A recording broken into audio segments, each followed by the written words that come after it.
Hello, and welcome back for another guitar lesson. This one is going to teach you some very simple and basic chords that you can start playing and hopefully have some success at. So the starting point of a chord is going to be getting up on your fingertips. And I mean the fingertips, right there where the nails come out of the nail bed. So if you've ever looked at your fingernails like this to see if you've got dirt under your nails, or if you're a female and you've ever painted your nails, you look at them to inspect, see if they look good. That position right there of having your fingers bent, pointed right at you, is where you want your fingers to be positioned when you put them on your fretboard. Now, your thumb can be a huge help or a huge hindrance in this situation.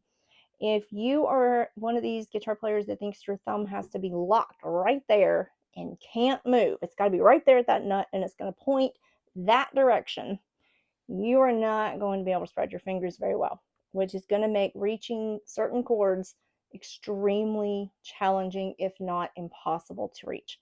So case in point, a C chord. If you look with my thumb like this, my fingers will not spread. I mean, I am forcing that ring finger and it's not wanting to move. But if I take my finger and it's still sitting here, my thumb is still here, and I'm going to line it up with my middle finger so that there's an invisible line between the two. Well, now I can spread out and reach each of these three strings. My hand is not twisted or contorted, and I can comfortably reach these.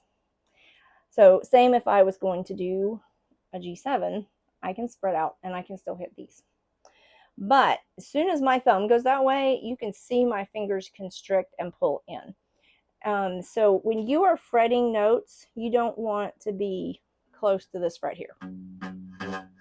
You see, that sounds really, really bad. So what's happening is when you fret a note, it's ringing off the fret that's in front of the string. So you really need to be somewhere in the middle to just behind that fret wire. And now you can get a nice, clean, crisp tone from the string. So placement on the fretboard itself with your fingers is going to be the first priority, is to learn how to get those fingers one on the tips.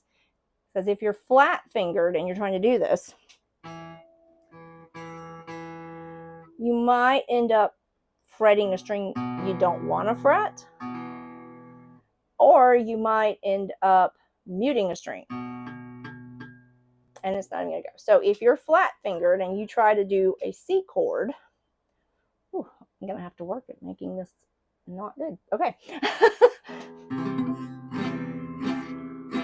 Oh, it's awful, right? Okay, so this is because this finger is flat and this finger is sagged, so it's bumping this one, and this one is sagged and it's bumping this one, and pretty much most of my strings are now dead.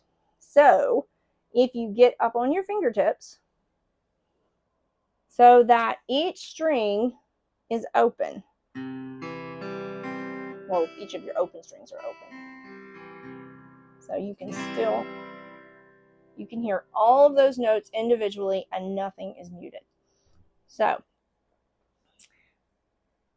the first chord that you should start with is going to be the absolute easiest guitar chord that you can play, and it is an E minor 7.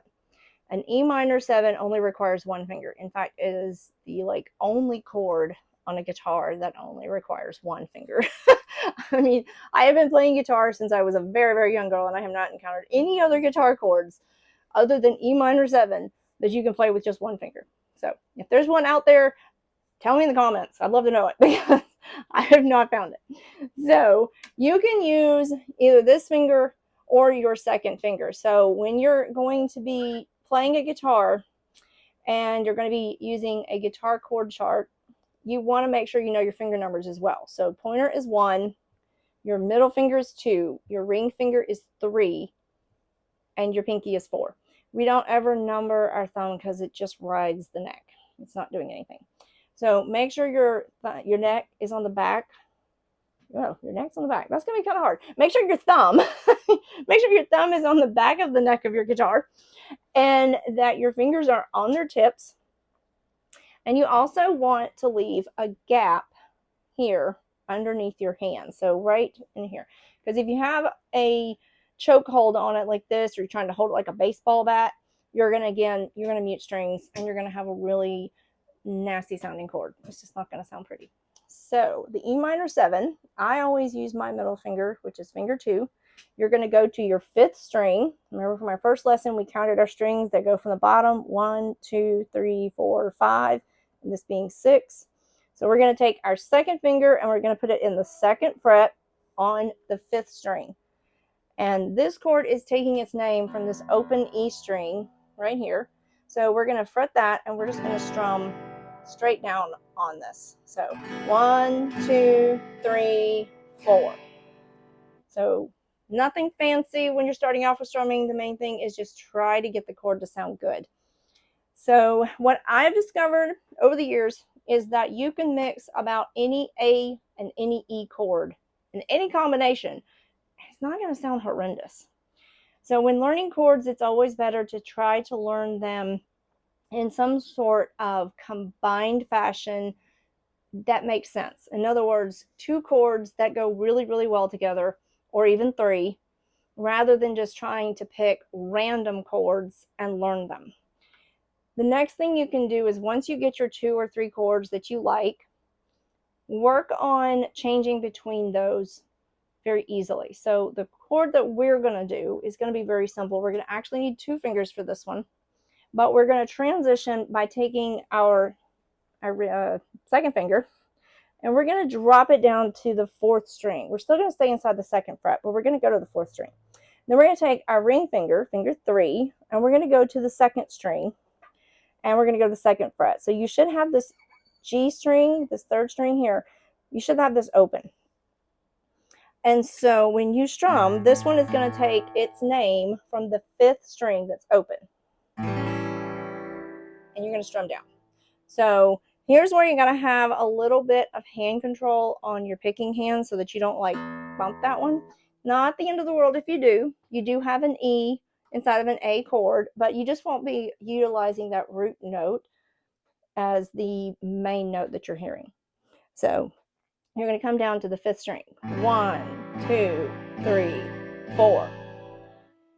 So jumping back, you're going to lift this 3rd finger, put your 2nd finger back on your 5th string 2nd fret, and 6 down.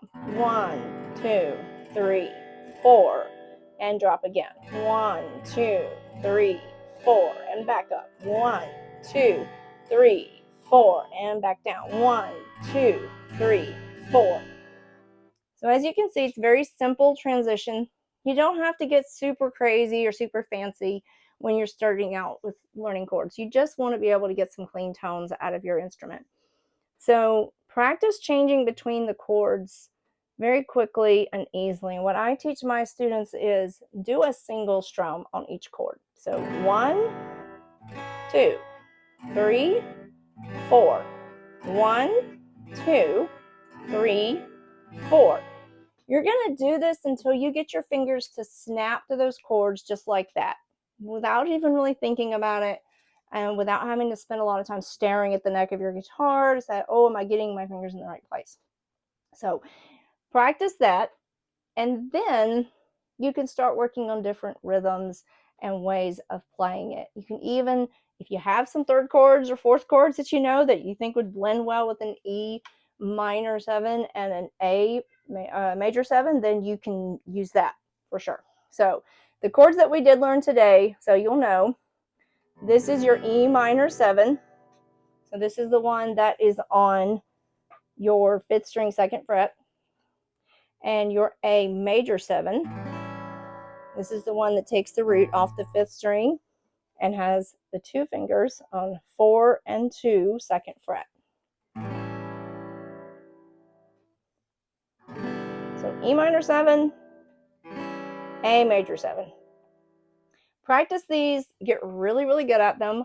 I'll be coming back to you soon with some additional chords that you can utilize and some additional strumming patterns as well. And we'll talk about how you can build different strumming rhythms. I'll see you again soon.